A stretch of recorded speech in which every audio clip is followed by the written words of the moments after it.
How to buy Castle app premium.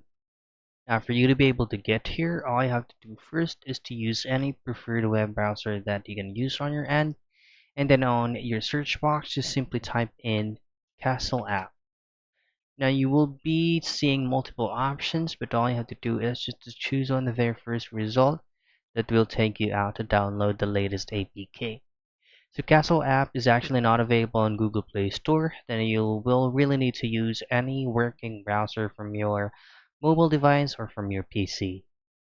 Now just simply hit on download now, and once you have successfully downloaded it, you should now then be able to redirect it to Castle app's dashboard. In there you should have an options to get to the subscription features from Castle app. Just simply choose on Castle App Premium and start paying, and you should be able to use it without any problems. And that's basically it. It's how you buy Castle App Premium.